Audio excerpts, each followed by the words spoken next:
घर का जो बुजुर्ग है वो सबको सुखी देखना चाहता है। उसी तरह 33 कोटि देवता में भी किसी को बुजुर्ग माना गया है।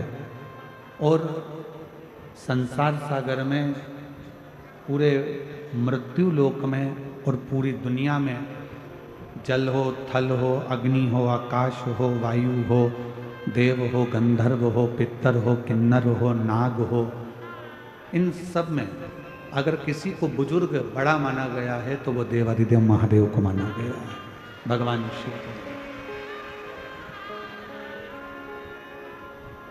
अब जब हमारे घर के बुजुर्ग किसी को दुखी नहीं देख सकते, किसी को तकलीफ में नहीं देख सकते, तो हमारे देवाधिदेव महादेव भगवान शंकर ओगरदानी त्रिकालदर्शी कैलाशी अविनाशी क्यों दुखी देखे?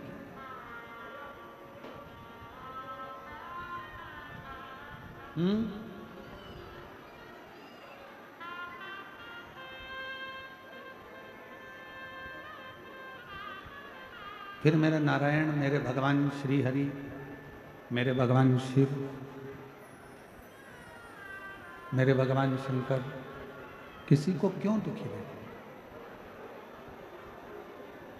और मैंने तेरे ही भरोसे बाबा, तेरे ही भरोसे हवा बिच उड़ती जावांगी बाबा, दूर हटो छठी नाम कटी जावांगी।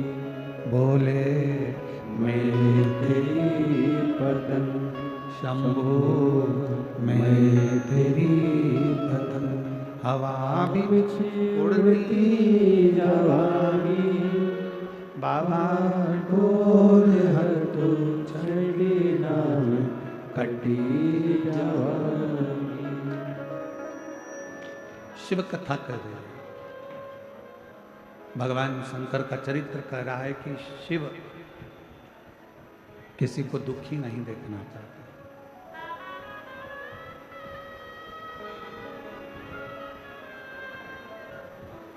इतना सुंदर कहा हमारे वेदों ने, हमारी पुराणों ने, हमारे शास्त्रों ने। 1000 योजन दूर बैठकर भी यदि कोई मां गंगा को स्मरण कर लेता, कितना जम के बोलो, 1000 योजन दूर बैठकर भी यदि कोई मां गंगा का स्मरण कर लेता है तो उस जीव को भगवान विष्णु का वैकुंठवास प्राप्त हो जाता है।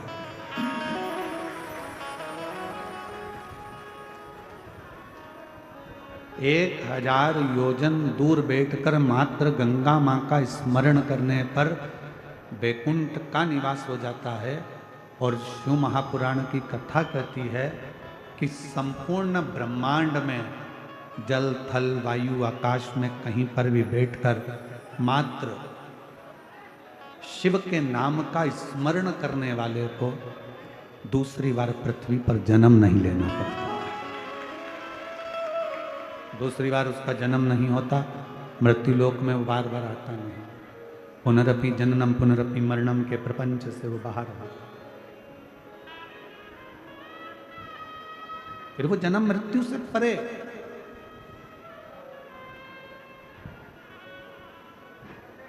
श्री शिवाय नमस्तुभ्यं, श्री शिवाय नमस्तुभ्यं, श्री शिवाय नमस्तुभ्यं, श्री शिवाय नमस्तुभ्यं,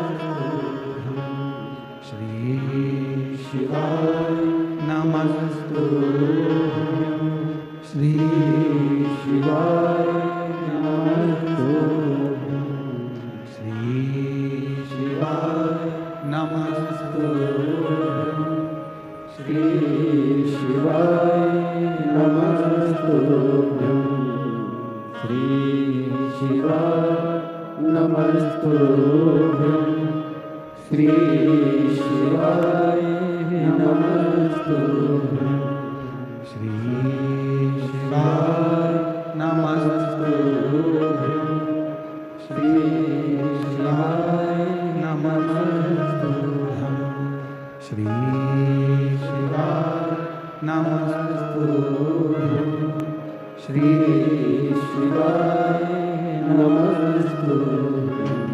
आप शिव का स्मरण कर रहे हैं, आप भगवान शंकर की भक्ति कर रहे हैं। 1000 योजन दूर बैठकर भी अगर कोई गंगा महारानी को, माँ गंगा को याद करता है तो उसको वैकुंठ का वास मिल जाता है। ये भगवान विष्णु की विष्णु पुराण कहते हैं। और यदि पूरे ब्रह्मांड में जल थल अग्नि आकाश कहीं पर भी बैठकर कोई भगवान शंकर को याद करता है तो उसका दूसरी बार जन्म ही नहीं होता है, तो परमात्मा के धाम में विराजमान होगा।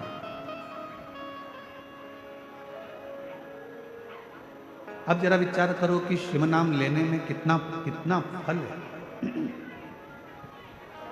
क्यों भगवान राम जी नमः शिवाय ओम नमः शिवाय ओम नमः शिवाय जपते रहे? क्यों भगवान कृष्ण शिव नाम लेते रहे, ओम नमः शिवाय ओम नमः शिवाय ओम नमः शिवाय जपते रहे? क्यों? किस लिए?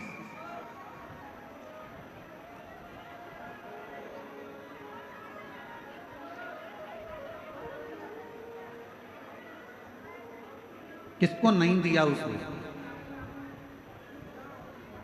बस जिसने अपने जीवन में मेहनत को छोड़ा नहीं है, अपने परिश्रम को छोड़ा नहीं है, भगवान ने उसको कभी छोड़ा नहीं, उसका हाथ पकड़कर उसको आगे बढ़ा दिया। एक ही नाम के ढेर सारे लोग पृथ्वी पर रहते हैं। अमित नाम देखा जाए तो अमित अमित अमित अमित ढेर मिलेंगे। विमला नाम देखा जाए तो विमला विमला विमला ढेर मिलेंगे। रघुवीर रघुवीर रघुवीर नाम के ढेर सारे हैं। कमलेश कमलेश कमलेश नाम के ढेर सारे हैं। एक नाम के ढेर सारे लोग रहते हैं, बहुत सारे लोग रहते हैं एक ही नाम के। फिर व्यक्ति की पहचान कैसे हो, श्रेष्ठ कैसे हो? कहा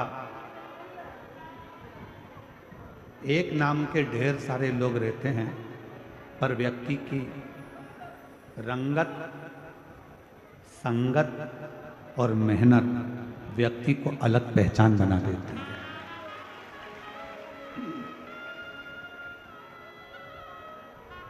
नाम भले एक जैसा हो, कमलेश नाम के ढेर सारे होंगे, प्रदीप नाम के ढेर सारे होंगे, विमल नाम के ढेर सारे होंगे, अमित नाम के ढेर सारे होंगे, विमला नाम के बहुत सारे होंगे, अनसुईया नाम के बहुत सारे होंगी, सावित्री नाम बहुत सारा होगा, मंजू नाम बहुत सारा होगा, कमलेश नाम बहुत सारा होगा। एक ही नाम के ढेर है, पर व्यक्ति को अलग पहचान मिली कैसे? एक उसकी रंगत, एक उसकी संगत और उसकी मेहनत।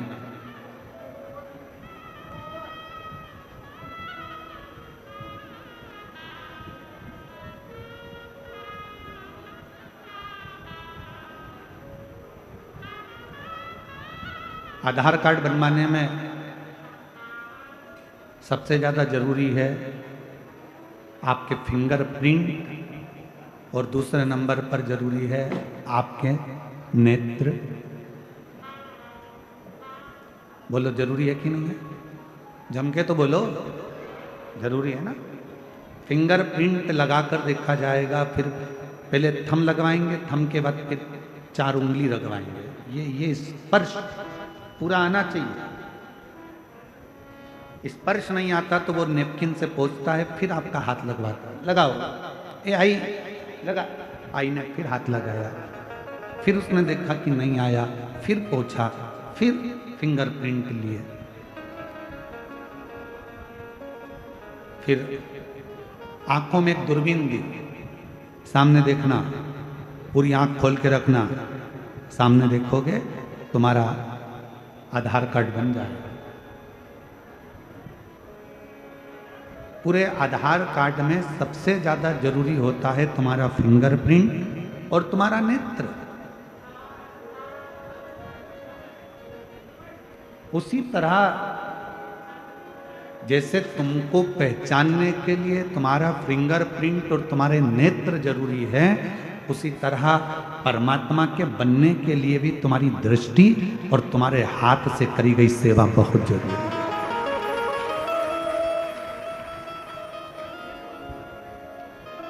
तुम्हारी मेहनत,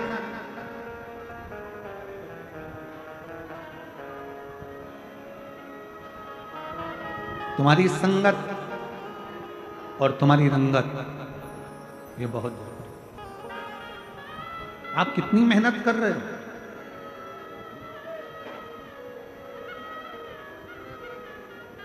आपकी संगत कहाँ है, कहाँ बैठ रहे हो, कहाँ जा रहे हो? माँ जगतजननी पार्वती मैया को भगवान शंकर अपने साथ रोज लेकर जाते हैं, रोज, प्रतिदिन।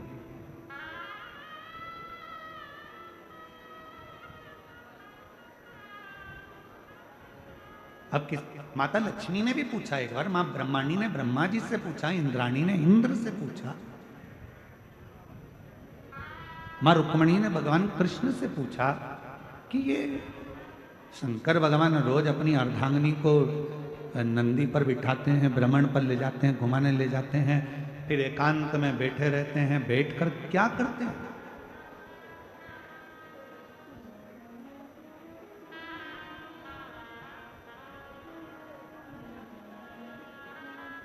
जब पति और पत्नी भ्रमण पर जाएं, घूमने के लिए जाएं और कहीं ऐसा मौका मिले कि तुम एकांत में बैठे हो, तो शिव महापुराण की कथा कहती है शंकर पार्वती जैसा एक ज्ञान प्रकट करने का प्रयास है।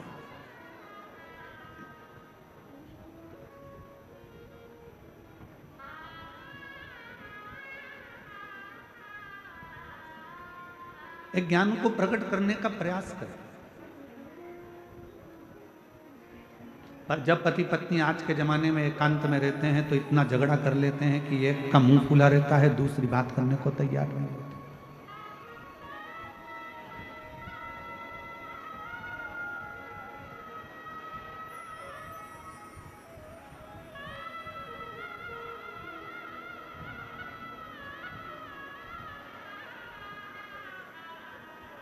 सत्संग, संकीर्तन, स्मरण जीवन का सुख है।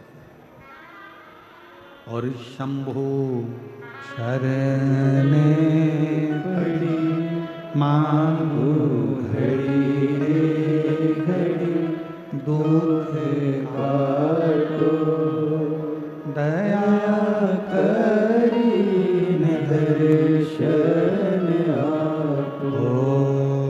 शंभो शरण पड़ी मांगो घड़ी रे घड़ी, दुख काटो दया करी दर्शन आपो। शिव पार्वती रोज भ्रमण करते हैं, एकांत में जाकर बैठ जाते हैं, थोड़ी सी हरि चर्चा उनके बीच में होती है, थोड़ा सत्संग उनके बीच में होता है, थोड़ा संकीर्तन उनके बीच में होता है, थोड़ा भजन उनके बीच में होता है।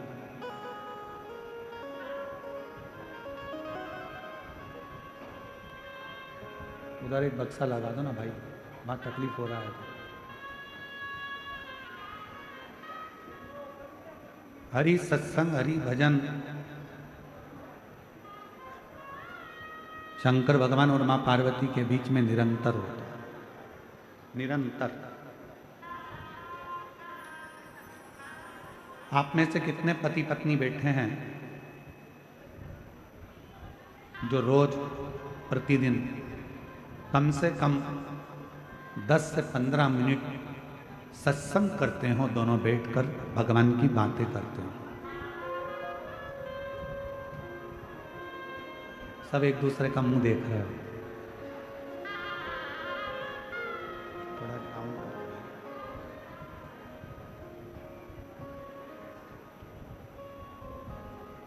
कितने बैठे हैं जो पति पत्नी आपस में सत्संग करते हैं? रोज कम से कम 15 मिनट, 10 मिनट, 20 मिनट आपस में बैठकर हरि चर्चा, प्रभु चर्चा, नारायण चर्चा, शिव चर्चा, राम चर्चा, कृष्ण चर्चा, भगवान की चर्चा, संतों की चर्चा हो प्रतिदिन।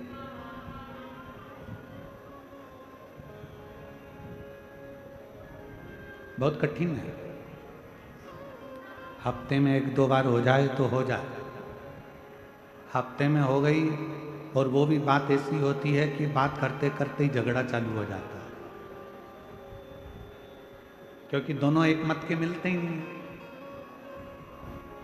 एक शंकर जी की चेली तो एक दूसरे का चेला।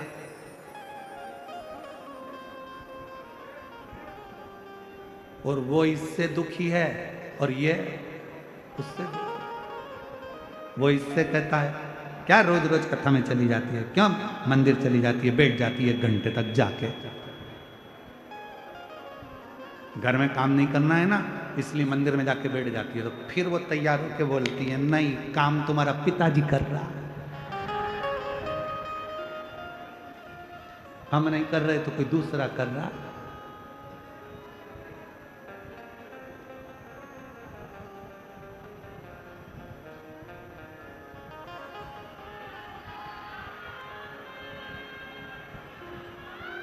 क्या बात है भाई?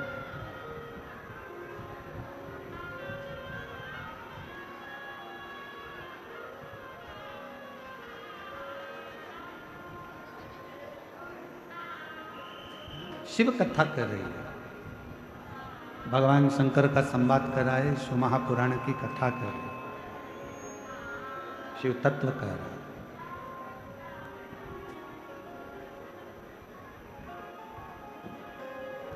दुनिया में केवल एक जोड़ी ऐसी है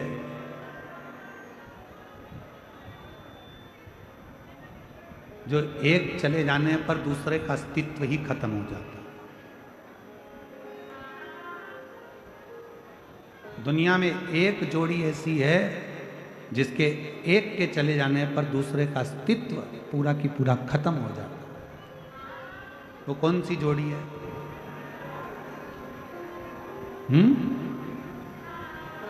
दुनिया में केवल एक जोड़ी ऐसी है जिसके एक के चले जाने पर एक का पूरा अस्तित्व खत्म हो जाता है। वो जोड़ी है चप्पल की जोड़ी।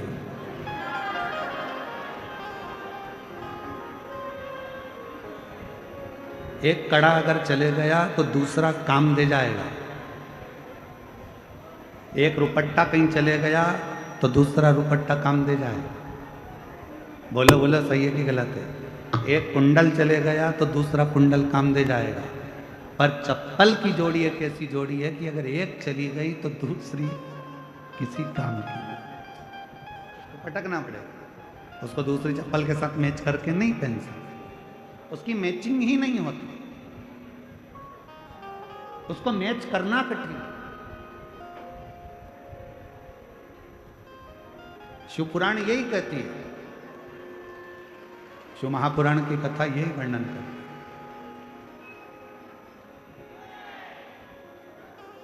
जिसने अपनी जिंदगी में सुख दुख में साथ चला है ना, जो अपनी जिंदगी में सुख और दुख में हमेशा कदम से कदम मिलाकर चला है, तकलीफों को झेलता हुआ चला है, खूब कदम बढ़ा बढ़ा कर चला है, इसने ना पानी देखा ना कीचड़ देखा, इसने ना सुख देखा ना दुख देखा, ये तो बस चलता रहा है मंजिल के लिए। ऐसा जोड़ी जब परमात्मा आपकी बनाकर भेजता है ना, तो उस जोड़ी को फिर छोड़ने का मन नहीं करता। ये जोड़ी तो निरंतर चलते रहना चाहिए, फिर इस जोड़ी का कोई अंत नहीं।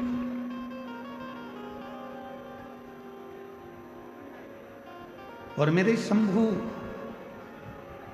मेरे शंकर, मेरे भगवान ओघड़दानी, मेरे त्रिकालदर्शी, मेरे कैलाशी, मेरे अविनाशी, मेरे शिव, मेरे बाबा, मेरे भोलेनाथ, मेरे शंभू त्रिकालदर्शी और पार्वती की जोड़ी है ही ऐसी।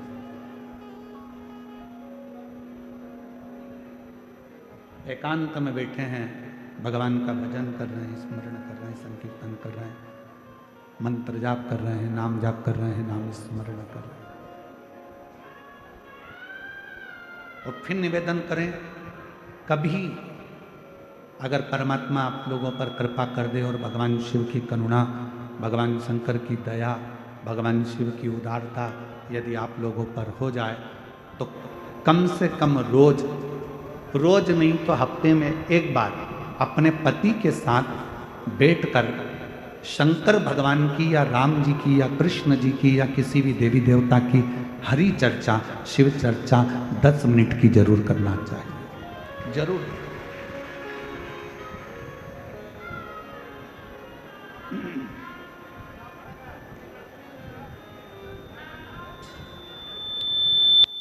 वो शिव चर्चा का करना जरूर। वो कहते हैं ना,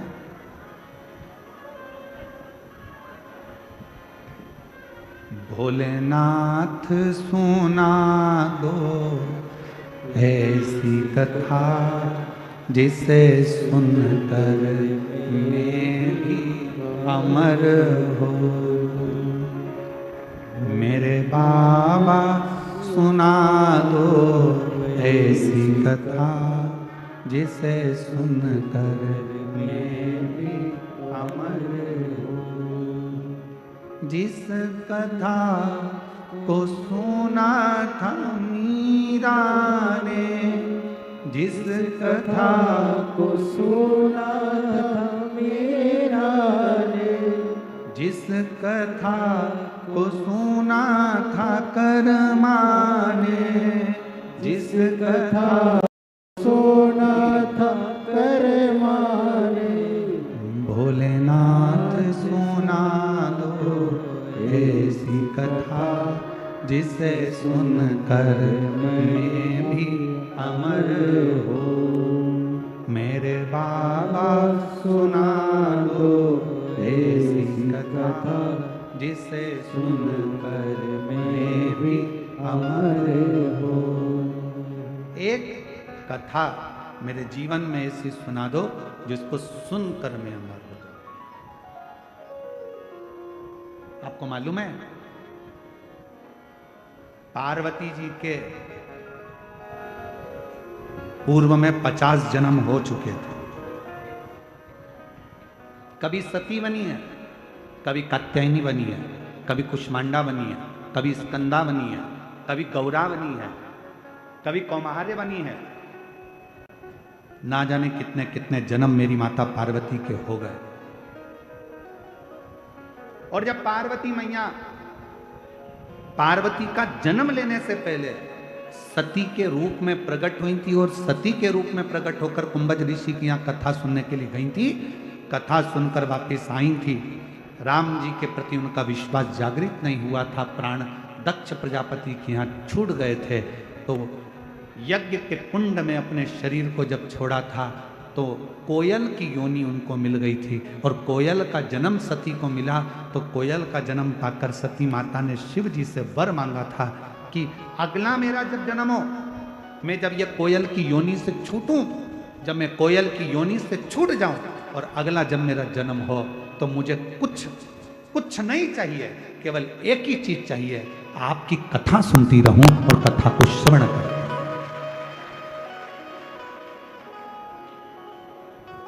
हनुमान जी ने क्या मांगा राम जी से?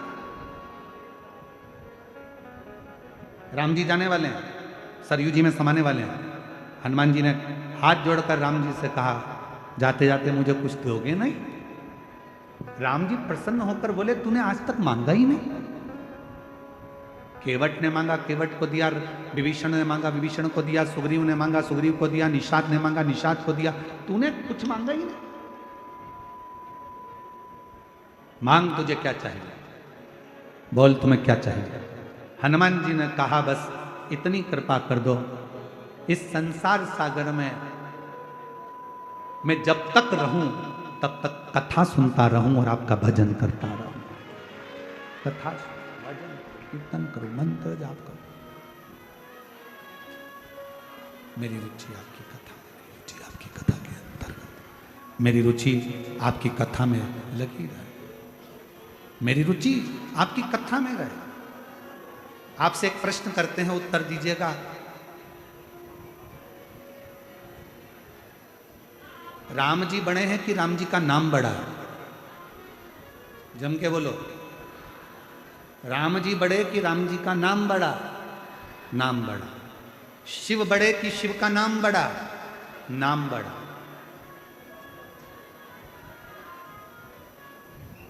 मकान मिले ना मिले,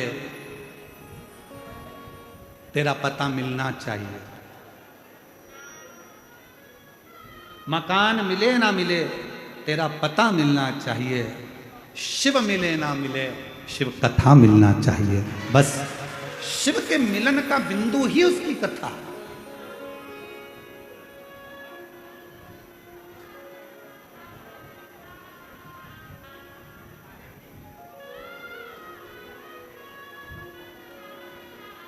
तुम मिले ना मिले मेरे बाबा, तुम मिलो ना मिलो कोई बात नहीं। राम जी तुम मिलो ना मिलो कोई बात नहीं, आपकी कथा मिल जाए। भगवान से बड़ी भगवान की कथा होती है। अगर भगवान नहीं मिल रहा है, शंकर नहीं मिल रहे हैं, राम नहीं मिल रहे हैं, कृष्ण नहीं मिल रहे हैं, मत मिलने दो। आप उनकी कथा को सुनना प्रारंभ कर दो। क्यों? क्योंकि राम जी ने भी शबरी अम्बा को कहा था, प्रथम भक्ति संतन कर संगा, और दूसरी रति मम कथा प्रसंगा। संतों का सानिध्य कर, कथा सुन, कथा सुनती रहेगी। और सुन सबरी, तूने मातंग बाबा के कहने पर कथा सुनना प्रारंभ करी, मातंग ऋषि से राम की चर्चा करना प्रारंभ करी, कथा सुनती रही, कथा का मनन चिंतन करती रही, तो एक दिन राम को तेरे दरवाजे पर आना पड़ा। उसी तरह जब हम कथा श्रवण करते रहते हैं, कथा को सुनते रहते हैं, कथा सुनते रहते हैं, तो एक दिन मेरा शंकर तुम्हारे दरवाजे पर तुम्हारा दुख हरने के लिए आ ही जाता है, तकलीफ हरने के लिए आ ही जाता है।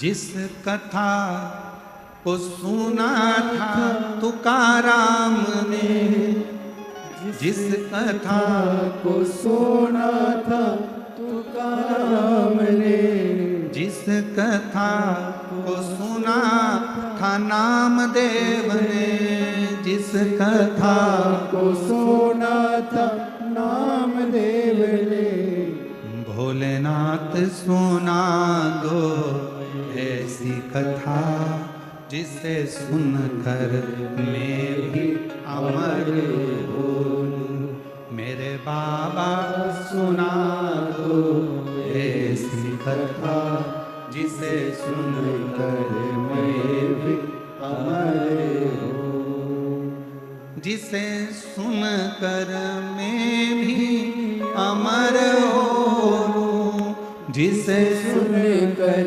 मैं भी अमर हो। डमरू वाले सुना दो ऐसी कथा, जिसे सुनकर मैं भी अमर हो। पार्वती जी का जन्म हुआ ही इसलिए है कि उनको कथा सुनना है, कथा श्रवण करना। काशी ले गए शिव जी कथा सुनाने, अमरनाथ जी की गुफा में ले गए शिव जी पार्वती को कथा सुनाने। एक एक संत, गुरु, सतगुरु, ऋषि, तपस्वी, साधक, उपासक, जितने संत हैं, साधु हैं, सन्यासी हैं, तपस्वी हैं, साधक हैं, उपासक हैं, उनके पास ले गए शिव जी कथा श्रवण करने, केवल कथा सुने।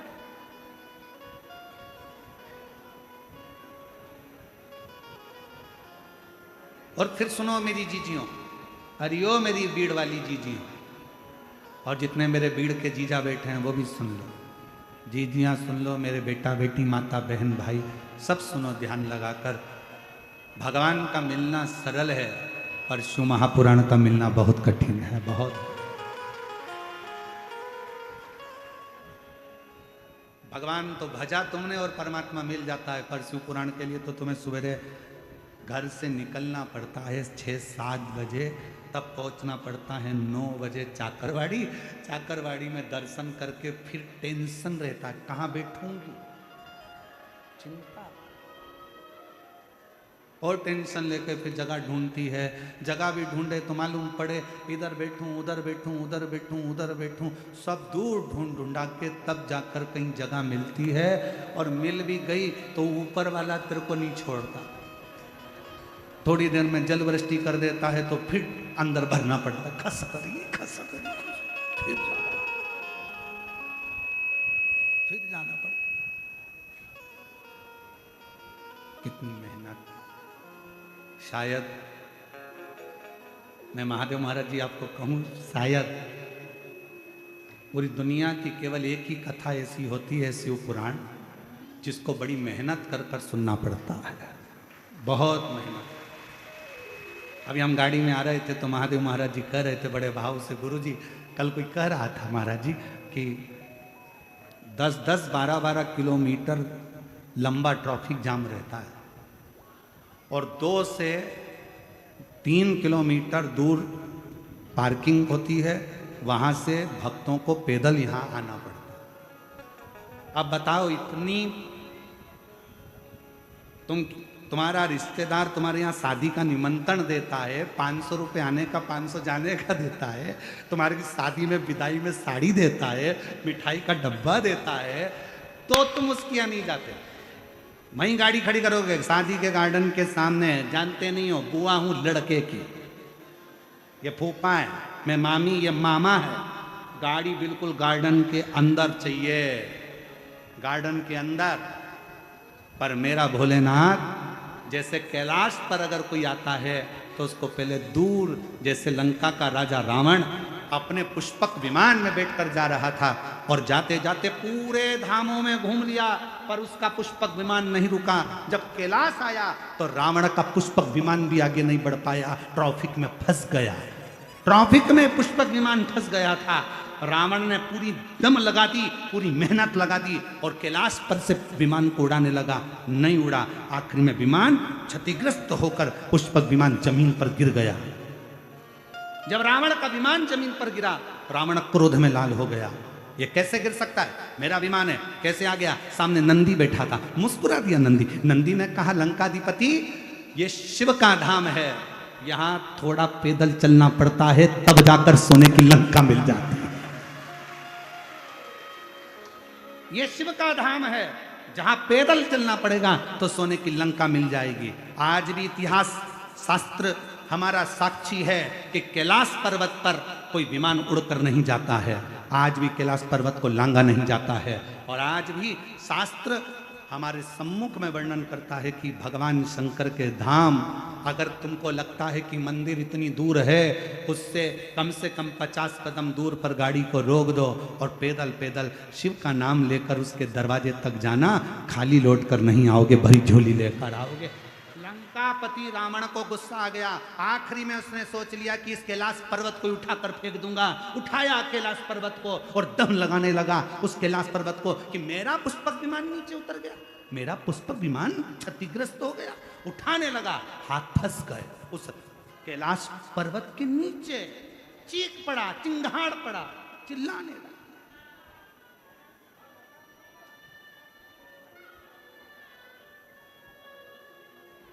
और शिव तो क्षमा की मूर्ति है, शिव क्षमा की मूर्ति है। एक सच्चा गुरु,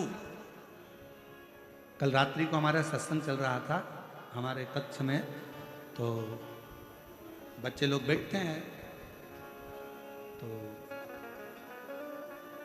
कक्ष में हमारे हम माताओं को तो आने नहीं देते, परंतु हमने इनको कहा था बच्चे लोगों को, अगर महादेव महाराज के बेटे होन भी कोई आना चाहे तो कमरे में आने की मना नहीं। जब अपन सत्संग करते हैं उस समय रात्रि का हमारा समय रहता है, 9, 9:15 बजे करीब हम लोग बैठे रहते हैं। तो रात्रि का हमारा सत्संग चल रहा था महाराज, महादेव महाराज। उस सत्संग में बात निकली, आप ही की चर्चा निकली, और ब्राह्मण लोग बता रहे थे कि महादेव महाराज जी जब पूजन करने के लिए बैठते हैं तो गुरु जी, उनका इतना भाव रहता है पूजन के समय पर कि क्या बोला जा रहा है क्या नहीं बोला जा रहा है उससे मतलब नहीं, उनको तो केवल जिसकी पूजन हो रही है उसका स्मरण, माउली माउली शिव शिव, बस उसका भजन उनकी घट की जिह्वा से चलता रहता। हमारे ब्राह्मण बता रहे थे ऐसा लग रहा था कि स्वयं शंकर की पूजन शंकर ही कर रहा था। फिर बात निकली आगे चलकर, तो बात निकली तो उसमें चर्चा निकली कि असली संत की, असली विद्वत्ता की, असली गुरु की पहचान।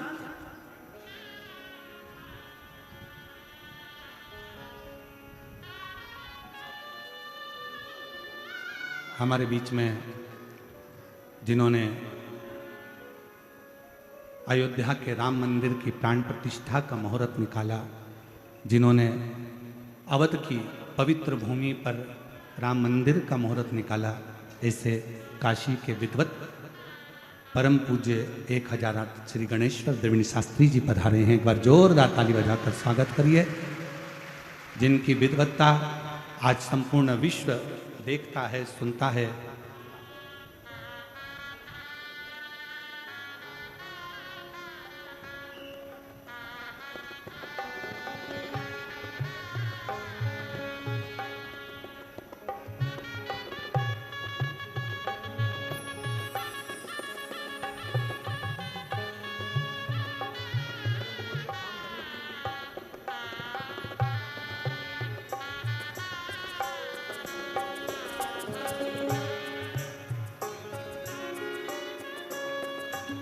एक बार जोरदार ताली बजाकर आप सभी का स्वागत, अभिनंदन, अभिनंदन।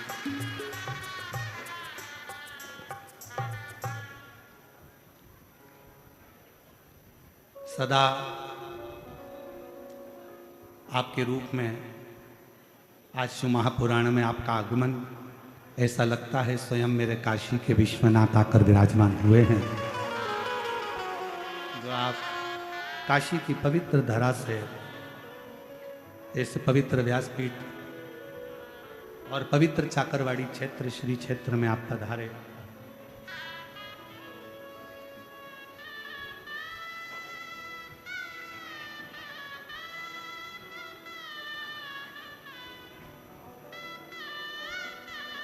जब हमारे भारत की भूमि के माननीय प्रधानमंत्री जी श्री नरेंद्र भाई मोदी जी फॉर्म भरने के लिए जाते हैं, तो आप श्री का आशीर्वाद लेकर और आप श्री का साथ लेकर फॉर्म को भरने के लिए, और युद्ध क्षेत्र में भी जो भारत और पाकिस्तान का एक युद्ध सम्मुख में आया, कब कैसे जवाब देना है उसका भी मुहूर्त का विचार आप ही के द्वारा किया गया है। एक बार जोरदार ताली बजाकर स्वागत। इस भव्य शिव महापुराण में काशी से आप पधारे, जो ऐसा लग रहा है कि स्वयं विश्वनाथ, काशी विश्वनाथ की करुणा, उनकी उदारता और उन्हीं की कृपा यहाँ स्वयं के रूप में आई है। और शंभो शरणे पड़ी मांगू घड़ी घड़ी दुख काटो दया करी शरण आपो। शंभो शरणे पड़ी मांगू घड़ी घड़ी दुख काटो दया करी दर्शन आपो। तो शिव कथा कर, भगवान शंकर की कथा का संवाद कर।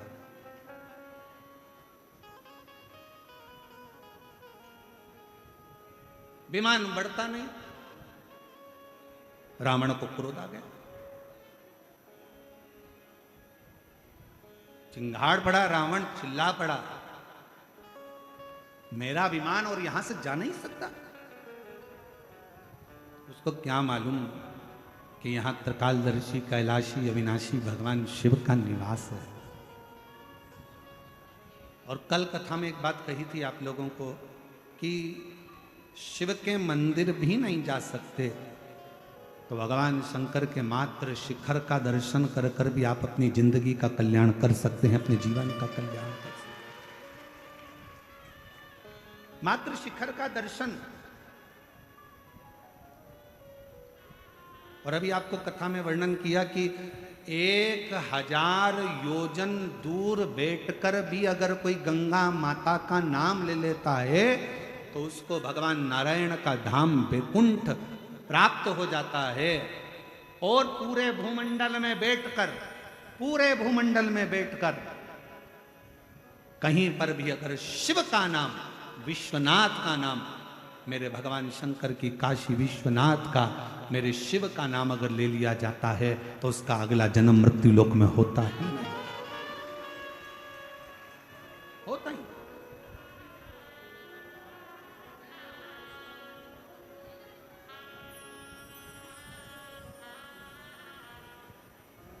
शिव शिव है, शंकर शंकर। रावण को लगा कि मैं लंका का राजा रावण, मेरे पास में ये पुष्पक विमान है, मेरे पास में इतना वैभव है, मेरे पास में इतना धन है, मेरे पास में इतनी दौलत है, मेरी इतनी बड़ी सेना है, मेरा इतना बड़ा कुल है, मेरा इतना बड़ा परिवार है, मेरे पास में वैभव की कमी नहीं, कुल की कमी नहीं, राक्षसों की कमी नहीं, सब कुछ मेरे साथ में है। तो ये पर्वत बीच में आड़े आ रहा है।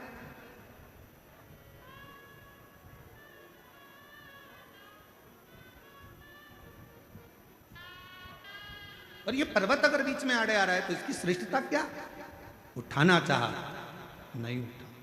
समझ में आ गया कि गलती हो गई। शिव महापुराण की कथा में कल हम वर्णन कर रहे थे सत्संग का, तो उसमें बात निकली कि जितनी सरलता, जितनी सहजता, जितनी विनम्रता आपके अंतर्गत होगी, उतना परमात्मा आपके करीब में आता चले जाए, शिव तत्व आपके भीतर समाता चले।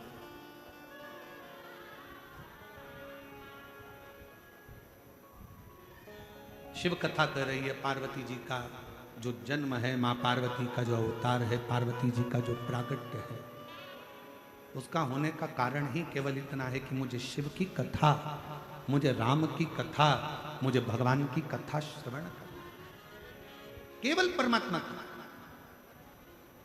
और भोलेनाथ सुना दो ऐसी कथा जिसे सुनकर अमर हो, मेरे बाबा सुना दो ऐसी कथा जिसे सुनकर मेरे अमर हो, जिसे सुनकर मैं भी अमर हो लूं, जिसे सुनकर मैं भी अमर हो लूं, मेरे नाथ सुना दो ऐसी कथा जिसे सुनकर मैं भी अमर हो,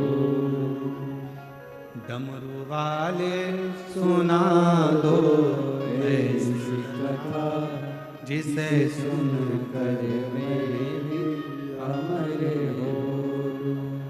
शिव कथा कर रही है, भगवान शंकर का संवाद कर रहा है। पार्वती मैया नंदी पर विराजमान होकर मेरे ओघड़दानी मेरे शंभू के साथ नित्य प्रतिभ्रमण पर जाती हैं। और ऐसा नहीं कि मेरे शंकर भगवान कहीं एकांत में जब बैठते हैं तो शंकर भगवान और माँ जगत जननी जगदम्बा दोनों हरि चर्चा करते हैं, राम नाम, कृष्ण नाम, शिव नाम, आनंदमय चर्चा में निकलता ही रहता। करो थोड़ी देर अगर कहीं मौका मिल जाए, एक अच्छी जोड़ी का मतलब ही यही है, पति पत्नी का मतलब ही यही है कि कहीं अगर कभी रोज मौका मिले तो थोड़ी देर बैठकर रोज हरि चर्चा करिए, और अगर रोज मौका नहीं मिले तो हफ्ते में एक बार हरि चर्चा करिए, और हफ्ते में भी समय ना मिले तो कम से कम 15 दिन में एक बार पति पत्नी को बैठकर भगवान के नाम की चर्चा करना चाहिए। 15 दिन में समय ना मिले तो कम से कम 1 महीने में एक बार भगवान के नाम की चर्चा पति पत्नी को बैठकर एकांत में करना चाहिए, जिससे हमारे घर के संस्कारों में हमारे बच्चे भी ढलते चले जाए। ये बहुत जरूरी है। ये उसी तरह है जैसे वक्त अच्छा ना चले तो खूब मेहनत करो। वक्त अच्छा नहीं चल रहा है ना, मेहनत करना चालू कर दो, अच्छी खूब दम से मेहनत करो। मेरा समय अच्छा नहीं चल रहा है, थोड़ी मेहनत ज्यादा करूंगा, जरूर मेरा बाबा साथ देगा। और जिसने मेहनत करी वो कभी हारा नहीं है, जिंदगी में आगे ही बढ़ता चले। वक्त अच्छा ना चले तो थोड़ी मेहनत ज्यादा करो, मेहनत परिश्रम ज्यादा करो, कर्म ज्यादा करो। और जब वक्त अच्छा चले, बहुत अच्छा अगर तुम्हारा वक्त चल रहा है, तो जो दुखी हैं उनकी सहायता करो, उनको आगे बढ़ाने का प्रयास करो। अच्छा वक्त है, भगवान ने मौका दिया है, आप लोग आपको इस लायक बनाया है, तो दूसरे को सपोर्ट करिए, सहायता करिए, थोड़ा आगे बढ़ाने का प्रयास करिए, थोड़ा समझाने का प्रयास करिए। आपकी सुनते हैं तो आप समझा सकते हैं। वक्त अच्छा नहीं है, मेहनत करो, परिश्रम करो, पर मेहनत भी ऐसी, परिश्रम भी ऐसा, उसमें किसी को हमारे द्वारा, हमारी वाणी के द्वारा, हमारे शब्दों के द्वारा, अपने तन के द्वारा, अपने शरीर के द्वारा, अपने विचारों के द्वारा, अपने मन के द्वारा, अपनी दृष्टि के द्वारा, अपनी काया के द्वारा किसी को कष्ट ना हो। फिर वही वाली बात आ गई, मत बुरे कर्म कर वरना पछताएगा, भगवान की आंखों से तू बच नहीं पाएगा, तू बच नहीं पाएगा। अरे ओ अज्ञानी मत कर नादानी, तेरे कर्म का फल भी तू ही पाएगा, जैसा किया तूने तेरे आगे आएगा। मत बुरे कर्म कर बंदे वरना पछताएगा, भगवान की आंखों से तू बच नहीं पाएगा, तू बच नहीं पाएगा।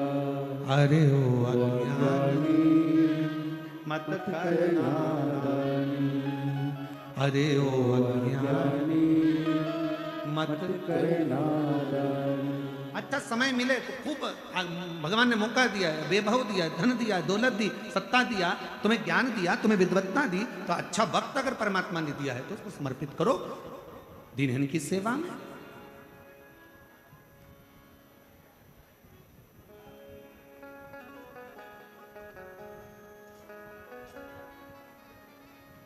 लगा दो भजन में थोड़ा।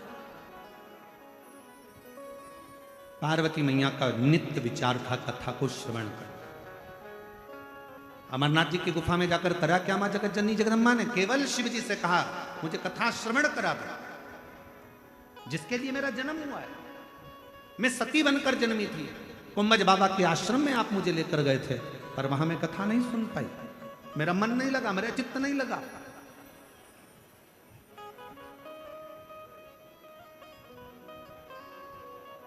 मेरा मन, मेरा चित्त कथा में नहीं लग पाया। इसलिए मैं आते आते भी राम जी की परीक्षा ले ली, जान नहीं पाई कि ये सम्मुख में खड़े हुए परमात्मा भगवान श्री राम है। मैं तो सोची कि आप किसके लिए आंसू बहा रहे हो, ये मनुष्य के लिए, मानव के लिए। महाराज हम पहचान नहीं पाते संसार में जन्मे हुए कई महापुरुषों को, और जब वो महापुरुष हमारे बीच में से चले जाते हैं तब हमको उनका स्मरण आता है कि वो थे तो उनको हमने जाना नहीं, हम पहचान नहीं पाए।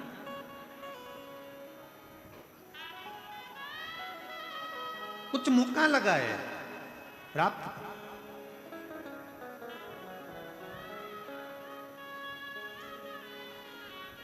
कथा रोज, सत्संग रोज करो। पार्वती जी ने भगवान शिव से कहा कि मेरा ये जन्म, मेरा जो ये वापिस मेरा जो जन्म हुआ है, इतने जन्मों के बाद मैं वापिस जो आई हूं आपके पास में, बस केवल कथा के लिए, केवल मुझे सुनना है, सुनना। और सुनना बहुत कठिन विषय है। आज के जमाने में सबसे ज्यादा कठिन विषय ही सुनना है। आज के जमाने में बहू भी तड़ाके से कह देती है अपनी सास से, मैं किसी की नहीं सुनूंगी। क्या मैं सुनने के लिए आई हूं? और सास भी तड़ाके से कह देती है, ये कल की आई, मैं इसकी सुनूंगी।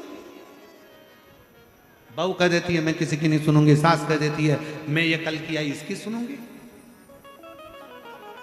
बेटा कह देता है पापा मुझे तुम्हारी नहीं सुनाई, बाप कह देता है मैंने तुझे पैदा करा है, मैं तेरी नहीं सुनूंगा।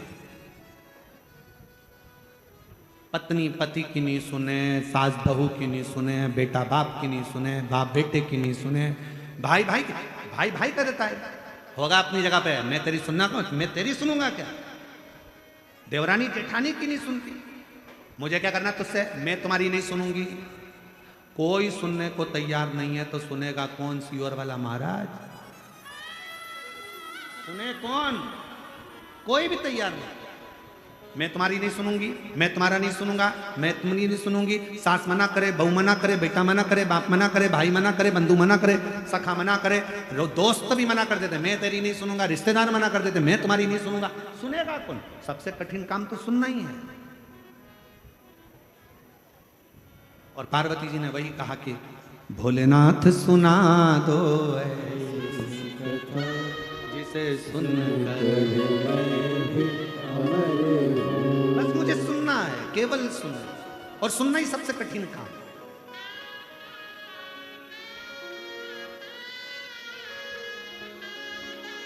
भगवान राम जी ने भी कहा ना सबरी को कि बस सुन ले, प्रथम भगति संतन कर संगा, दूसरी रति मम कथा प्रसंगा। सुनो, जितना सुनोगे उतना भगवान तुम्हारे नजदीक में आ जाएगा।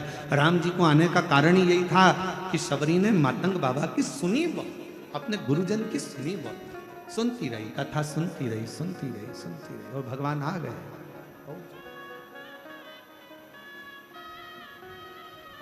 सबसे कठिन विषय है सुनना,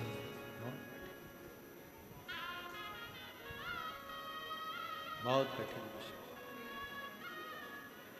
और उसमें भी जब कोई हरि चर्चा हो, शिव चर्चा हो, राम चर्चा हो, प्रभु की चर्चा हो, तो वो सुनना और कठिन, बहुत कठिन।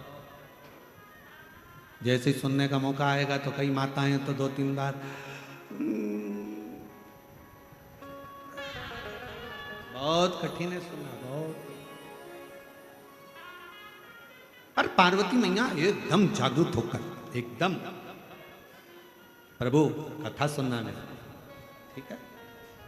और केवल पार्वती जी ने कथा नहीं सुनी है, केवल माँ पार्वती जी कथा नहीं सुनती हैं, माँ जानकी जी भी जितने समय मेरे भगवान राम जी के साथ में रही तो राम जी से चर्चा, भगवान की कथा सुनती रही। माँ रुक्मणी, माँ सत्यभामा, माँ जामवंती, माँ कालिंदी, माँ मित्रविंदा, जितनी जितनी भगवान कृष्ण की रानियां थी, सारी रानियां बैठ जाती थी और भगवान कृष्ण से भगवान की कथा श्रवण करती।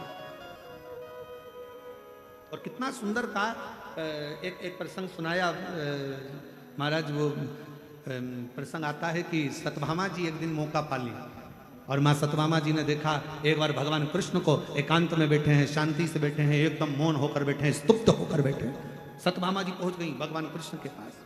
तुरंत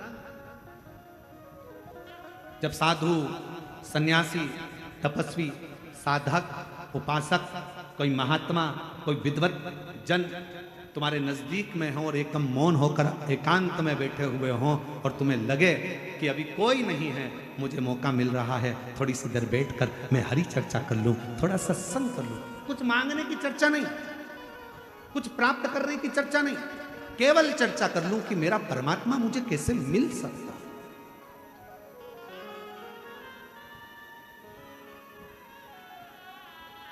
मुझे मेरा भगवान कैसे मिल सकता है, बस वो मुझे मिल जाए, वो मुझे प्राप्त हो जाए। सत्यभामा जी ने विचार करा कि आज भगवान कृष्ण एकदम मौन होकर बैठे हैं, शांति से बैठे हैं, चुप बैठे हैं, प्रयास करती हूँ कि मैं थोड़ी देर जाकर उनसे चर्चा करती हूँ कि मैं कुछ सत्संग कर लेती हूँ। और सत्यभामा जी ने देखा ना रुक्मणी जी थी, ना मित्रवृंदा थी, ना लक्ष्मणा थी, कोई नहीं, ना जामवंती, कोई।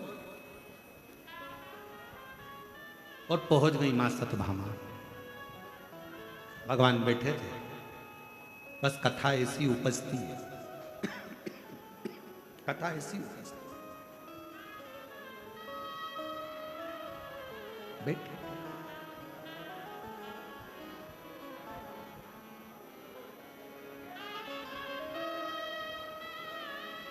भगवान ने सत्यभामा जी को देखा,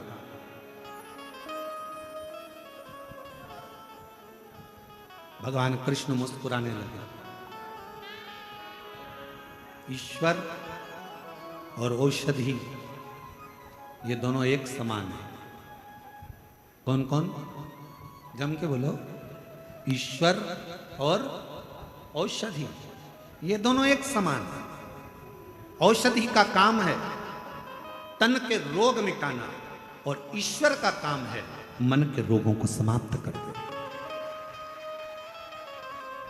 अंदर विकार आ गया, काम आ गया, आसक्ति आ गई, लोभ आ गया, तृष्णा आ गई, वासना आ गई, कोई गलत विचार आ गया, गलत चित्त में धरा गया, कोई मन में कोई गलत भाव आ गया।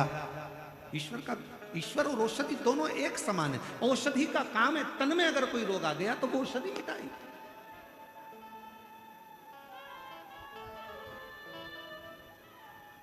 और ईश्वर का काम है मन में अगर कोई रोग आ गया, कोई मन में खलबली मची हुई है, होगा कि नहीं होगा, कैसे होगा, कहां से होगा, क्या होगा, कैसे होगा, ईश्वर का नाम ले लो। कोई आकर कह देगा भगवान का नाम लो सब अच्छा होगा, तो मन में थोड़ा सा धीर आ जाता है, मन में थोड़ी शांति आ जाती है कि ईश्वर हमको औषधि के रूप में मिला। औषधि के रूप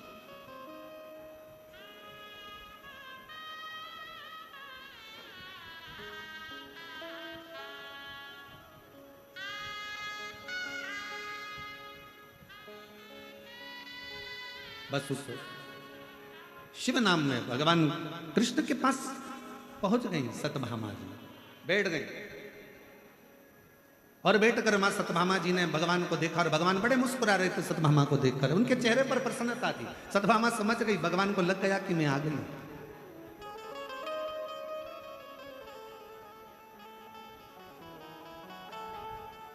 एक असली साधु संत तपस्वी की पहचान ही यही है। सामने खड़े हुए व्यक्ति का चेहरा देखकर वो जान जाते हैं कि इसको चाह क्या है, क्या चाह, इसके अंदर कितनी परमात्मा से मिलने की एक जिज्ञासा, एक ललकता इसके भीतर उत्पन्न हो कितनी। और मेरे भोले तेरा सहारा है, मेरे भोले तेरा सहारा है, मेरी नैया का तू किनारा है, मेरी नैया का तू किनारा है। मेरे बाबा तुझे पुकारा है, मेरे बाबा तुझे पुकारा है, मेरी नैया का तू किनारा है, मेरी नैया का तू किनारा है।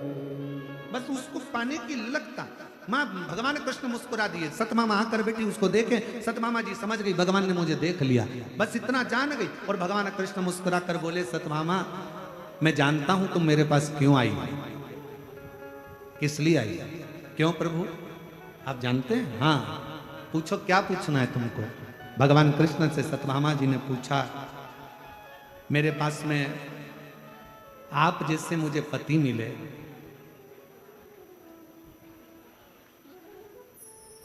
कल्प वृक्ष मिला, ये कैसे प्राप्त हो गया, कहां से प्राप्त हो गया, कैसे मुझे मिले। बस यही कथा की शुरुआत हो गई। यही मुझे नारायण जैसे पति मिल गए और मुझे कल्प वृक्ष जैसा वृक्ष मिल गया, इससे बढ़कर मुझे ये सब मिल गया, मुझे ये आश्चर्य हो रहा है, इतनी सरलता। भगवान कृष्ण मुस्कुरा कर बोले, अरे हो सतभामा, ये आज का नहीं है तेरा, ना जाने पूर्व का कितना कितना तूने कोई भजन कीर्तन पुण्य आनंद करा होगा तो तुझे मिला है। शिव महापुराण की कथा यदि चाकरवाड़ी के इस पवित्र क्षेत्र में, श्री क्षेत्र में, सिद्ध क्षेत्र में, मेरे संत ज्ञानेश्वर माउली की इस पवित्र धरा पर अगर आपको सुनने को मिल रही है तो यह जान लेना तुम्हारा आज का जन्म नहीं, कोई पूर्व के जन्मों का कृतार्थ फल होगा जो आज मिल गया। और उसमें भी काशी से पधारे हमारे परम पूज्य श्री गणेश्वर द्रविड़ शास्त्री जी महाराज जी का भी आगमन हो गया, तो समझ लो सोने पर सुहागा का एक आनंद भाव उत्पन्न। तो ये कुछ मिला है तो बड़े भाव।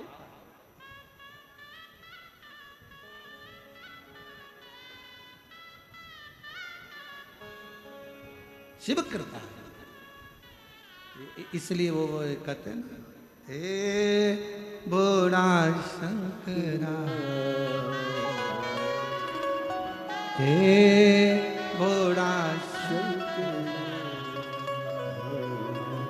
आवड़ तुला बेलाची, आवड़ तुला बेलाची, बेलाचा पाणाची,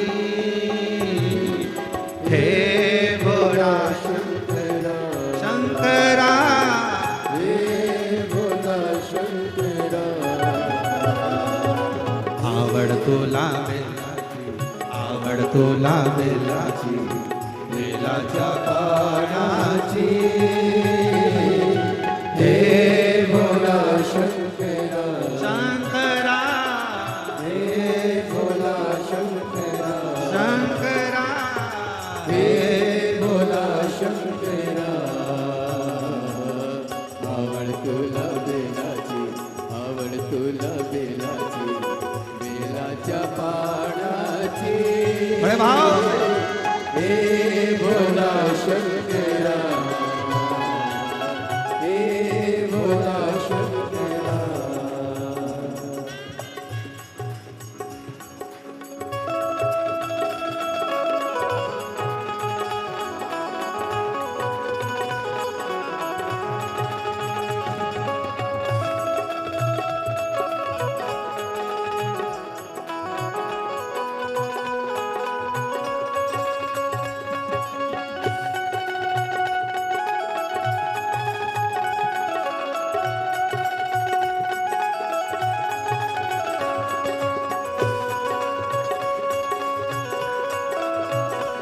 दोनों हाथों से ताली से बजे तो बड़े भाव। जय हो।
त्रिशूल डमरू हाथी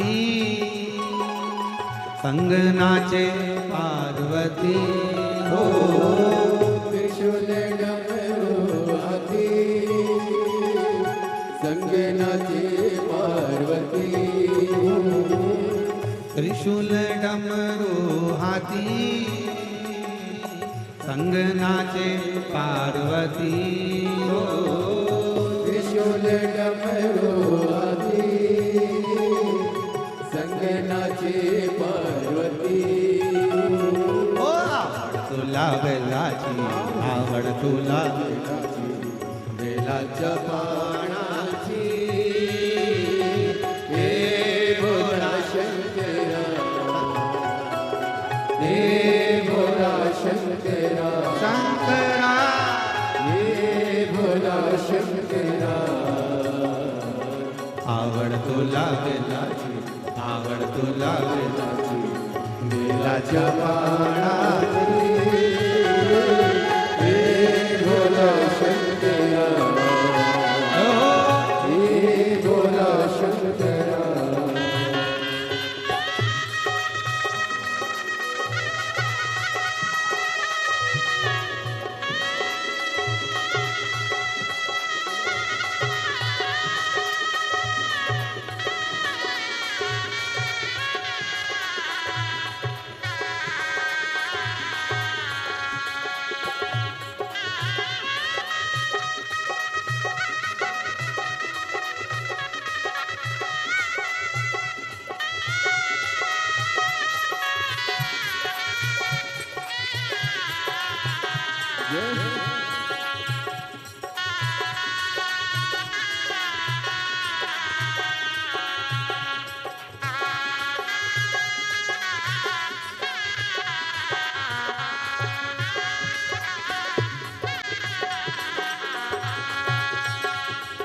कमरे ले लावली लंगोटी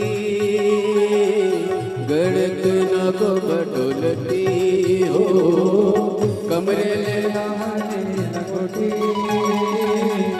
गड़क ना को बटोलती हो कमरे ले लावली लंगोटी गड़क ना को बटोलती हो कमरे ले लावली लंगोटी गड़क ना को बटोलती आवड तुला बेलाची बेलाच्या पाण्याची हे भोला शंकरा हे भोला शंकरा भोला शंकरा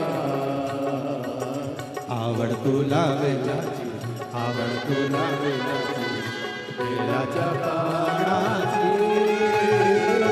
हे भोला शंकरा हे भोला शंकरा हे भोला शंकरा हे भोला शंकरा हे भोला शंकरा हे भोला शंकरा हे भोला शंकरा हे भोला शंकरा हार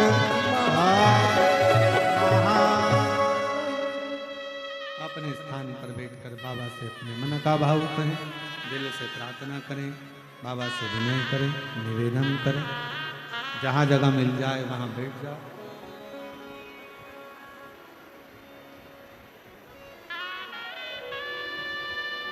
हृदय से प्रार्थना करिए। देखो भीड़ ज्यादा है, शिव भक्त ज्यादा संख्या में है, मानते हैं, पर व्यवस्था जमाते हुए बड़े आराम से बैठे।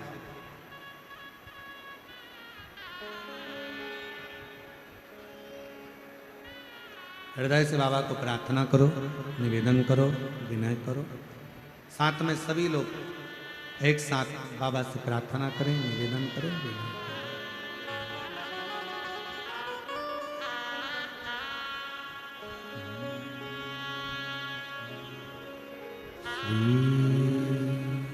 शिवाय नमस्तुभ्यं श्री शिवाय नमस्तुभ्यं श्री शिवाय नमस्तुभ्यं श्री शिवाय नमस्तुभ्यं श्री शिवाय नमस्तुभ्यं भोला सब दुख काटो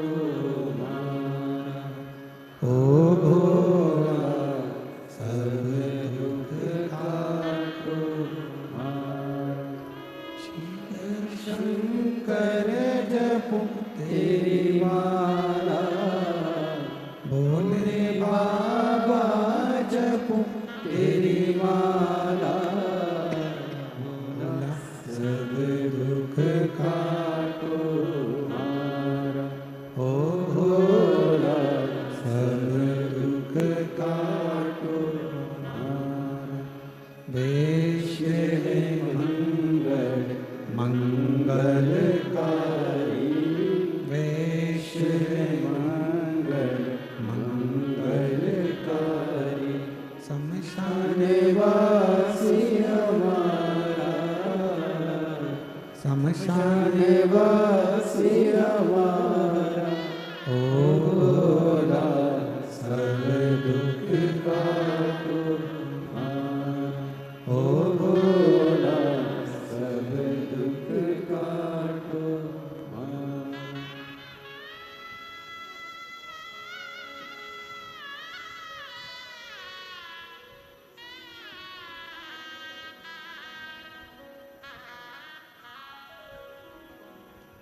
बाबा देवादिदेव महादेव भगवान शिव ओगड़वाणी त्रिकालदर्शी कैलाशी अविनाशी शिव की कथा कर रहे हैं।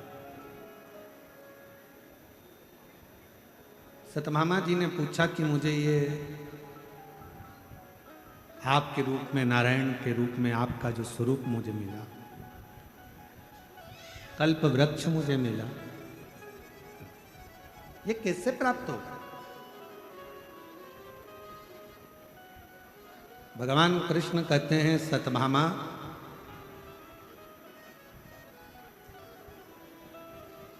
मायापुरी में एक देव शर्मा नामक के ब्राह्मण हुए। आंतरी गोत्र में उनका जन्म हुआ था।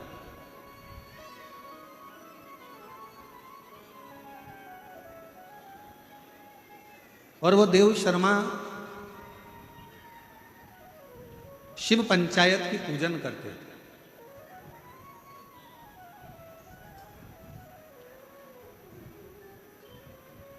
सूर्य नारायण भगवान की, भगवान विष्णु की, भगवान गणेश जी महाराज की, मेरे देव अधिदेव महादेव की, मां जगत जननी की।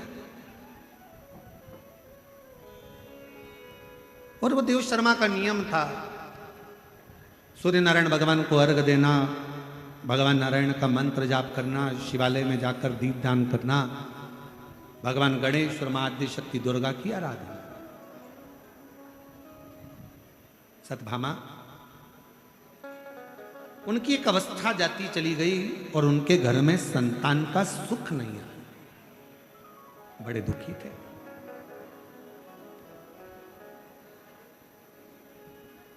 कि मेरे घर में औलाद नहीं, संतान नहीं, संतान का सुख नहीं, क्या होगा, कैसे होगा, क्या करा जाए। बड़े दुखी थे। पर कभी कभी एकांत में बैठकर अपने मन को समझा लेते थे कि जो मेरे शिव की कृपा होगी, जो मेरे नारायण की कृपा होगी, वो मेरे को प्राप्त होगा। एक अवस्था ढलने के बाद में समय के अनुसार देव शर्मा ब्राह्मण के घर में एक बेटी ने जन्म लिया।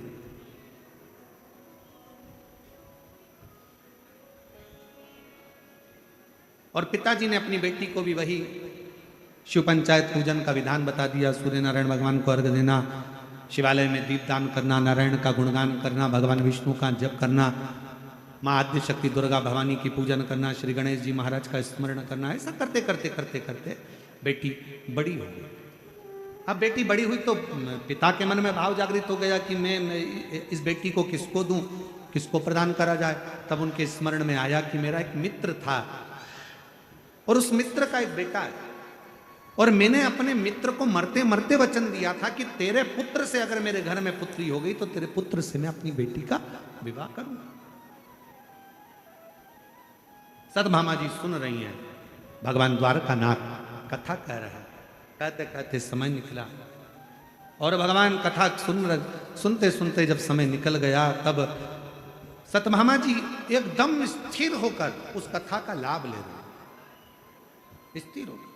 जैसे मां आद्य शक्ति दुर्गा भवानी जगत जननी मां पार्वती जी अमरनाथ जी की गुफा में जब कथा श्रवण करने के लिए बैठती हैं, नंदी को दूर छोड़ दिया जाता है, सर्प को दूर छोड़ दिया जाता है, यहां तक भगवान शंकर जब कथा कहने के लिए बैठते हैं तो माँ आद्यशक्ति को त्रिशूल देकर कहते हैं कि इस पूरी स्थान से सारे जीव जंतुओं को यहां से भगा दिया जाए, क्योंकि मैं आपको कथा श्रवण करा रहा हूं।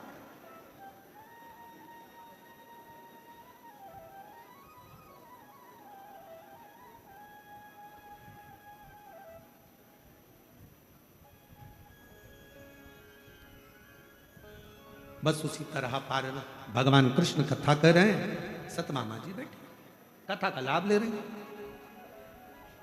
देव शर्मा ब्राह्मण ने विचार करा कि मेरा मित्र जो मर गया है, प्राण छूट गए हैं, उसका एक बेटा है जिसका नाम चंद्र है, उस चंद्र के साथ में अपने बेटी का विवाह कर दिया। समय निकला, आया और बेटी का विवाह कर दिया। सतभामा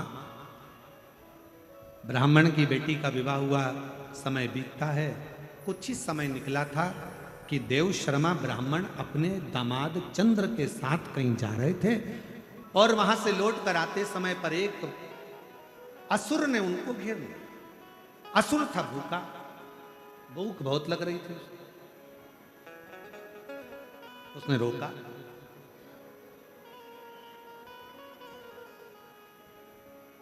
दोनों को पकड़कर वो खा गया। चंद्र ने कभी शिव की आराधना नहीं करी। जो देव शर्मा ब्राह्मण के जो दामाद थे, उसने कभी शंकर की आराधना नहीं करी थी, कभी नारायण की आराधना नहीं करी थी, कभी किसी देवता की आराधना नहीं करी थी। पर देव शर्मा ब्राह्मण भगवान शिव की भक्ति करता, स्मरण करता, शिवालय में दीपदान करता, भगवान शंकर की आराधना करता, तो वो असुर के खाने पर भी चंद्र देव शर्मा का साथ पकड़ लिया, तो इन दोनों को भगवान वैकुंठ का वास प्राप्त हो गया, वैकुंठ का निवास प्राप्त हो गया। ये दोनों जीव भटके नहीं, परमात्मा के धाम को। सतभामा पर पति और पिता के जाने के बाद वो लड़की अकेली रही, अकेली। पति और पिता के जाने के बाद वो लड़की अकेली, और वो लड़की बिलखने लगी, रोने लगी, बिलाप करने लगी, रोने लगी। और रोते हुए उस लड़की को जब देखा, रहा नहीं गया। गांव के लोगों ने समझाया, तुम्हारे पिता चले गए, तुम्हारे पति चले गया, क्यों दुख मनाती हो? कोई बात नहीं, तुम्हारे पिता जिस शिव की आराधना करते थे, तुम्हारे पिता जो नारायण की आराधना करते थे, माँ जगतजननी की आराधना करते थे, माँ भगवान गणेश की आराधना करते थे, सूर्य की उपासना करते थे, क्यों ना तुम भी तुम्हारे पिता के बतलाए मार्ग पर चलो। जानकर बेटी ने विचार करा, चातुर्मास का 4 महीना मिला था, क्यों ना सावन के इस पवित्र अवसर पर मैं भगवान शिव की आराधना करना प्रारंभ। जैसे जैसे समय बदलेगा, भादो आएगा, कुंवर आएगा, कार्तिक आएगा, मैं दीपदान करूंगी, भगवान की भक्ति करूंगी, नारायण की आराधना करूंगी, उपासना करूंगी।